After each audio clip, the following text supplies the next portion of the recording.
Hi there. Now allow me to introduce the idea of, let's expound on the idea of subsets. Okay?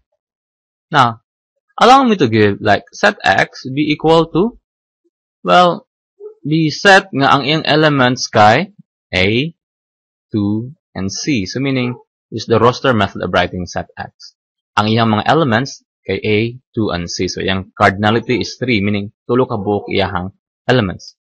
Now, if I have another set, okay, and ang iyang element kay A, what do you call set this? For example, I have set, I call this set, I will not call this, but any name, but is this set subset of X? Can we call that subset of X? The answer is yes. No? Meaning, kani nga set nga nag-contain lang isa ka element A is actually a subset or part of X. Okay? Tanan nga element niya na aman diri sa set X. Okay? How about this one that contains 2? Part 2, di ba? How about this one that contains C? Subset pod. So actually, in this case, we try to list pila ka buok sets ang atong magama out of, or pila ka buok subset ani nga set nga nag-contain of A, 2, and C. Okay? Now, A, 2, ug C isa-isa. What else? Well, what if na kay set nga nag-contain og duha-duha ka sulod, no? A and 2, A and C. Pwede ba? Ano, napa na isa, no?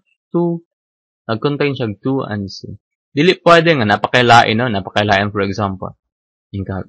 What if kung kuan C and 2, no? Dili na siya new set. Kay ang C and 2 ug 2 and C is just isa lang na sila ka set. Pareho lang na sila, no? Ang member nila ang 2 ra ug C. Bahala pa magkabaliktad ng pagkakuan nila sulat, pareho lang na sila. Ang ilang elements are the same. So they are just equal set. So we don't write that, okay? What else? Katong tagtulo na, no? Tama ba? Well, we could also write a set under that tulo ka buok. A, 2, and C ang elements, okay? So all in all, how many set can we make, or how many subsets can we make out of this set which contains 3 elements? 1, 2, 3, 4, 5, 6, 7.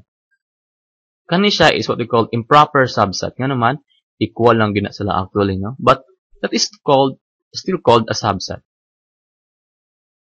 Tama ba? 7 lang tanan? No, naapay isa ka kulang, no? How about this set? Always man makagama tag inganing nga set. Set which doesn't have any element. 0 ang sulod. So ang cardinality diri, no, kay 1 ang cardinality diri kay 0, diri 1, diri 2, diri 3. Set with cardinality 0, an empty set. Is an empty set a subset of X? The answer is yes. Murag tanan nga element niya naa sa X. Kay klaro man pod wala gid siya sulod. So meaning tanan niya nga naa makita nimo sa X. Okay? So actually there are how many subset all in all? The subset is 1, 2, 3, 4, 5, 6, 7, 8. The answer is 8. There are 8 subsets. Okay? And later we'll show that the number of subset is just equal to, no, ang number of subset will just be equal to 2, no, number of subsets equal lang siya sa 2 to the n, where n refers to the cardinality, meaning pila ka buok elements. Okay? Yung na siya kadali, no? In this case, it will be 2 to the 3. Answer is, wow, it's 8. 8 ka buok subset. Ito, batana. Well, let's try another set, okay? For example, allow me to call set Y to be a set that contains, gamay lang sa tano para maihap lang ito dali. Numbers, shall we say numbers 1 and 2. Okay? Let us write kung pila ka buok subset itong masulat out of this, okay? So, first, we can write a set which is an empty set, right?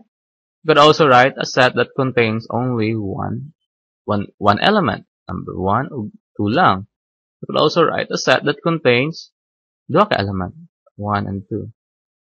all in all, how many subsets do we form?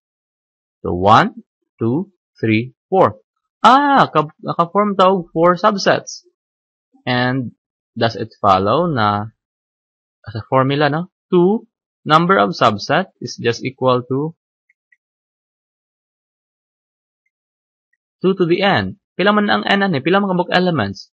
Well, the number of elements is 1 and 2. So 2 to the 2 equal to 4. So, well, 4 gidi ay, no? So, it's really true. So, take note that the subsets include an empty set. Doon katong set nga mas gamay og elements, meaning isa-isa sa, duha-duha sa, no? Isa-isa, in this case, isa-isa. Then, katong set nga equal lang yun sa imuhang original set. Okay? Yung ana ang idea. How do we write, no? Sets. For example, no, not the example lain or anyway, kanilang sa itong example karon. So, I hope na nakuha na itong idea, no? How do we write? So, para naka-idea kung tama ba yung subset nga nasulat, you always solve first kung pila ka book yung total. So, 4. So, ihapon din mo 1, 2, 3, 4. Kung 4 na, more or less, tama na siya. What if nasulat nimo kay 3 pa lang, niya kabalo ka nga 4 yung kabuk subsets. So, that's the idea of kanang checking. A way also to check your answer. So, that's the idea of subset. An empty set is always a subset of any set. And ang ihang kaugalingon subset siyang kaugalingon nga, no? Like A to C is really the same to set X. So, subset gap na siya. Matawag na siya subset. Pero ang tawag niya kay improper subset. Okay?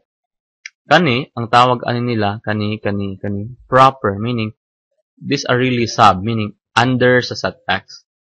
The elements of this can be found in set X. Okay? Thank you.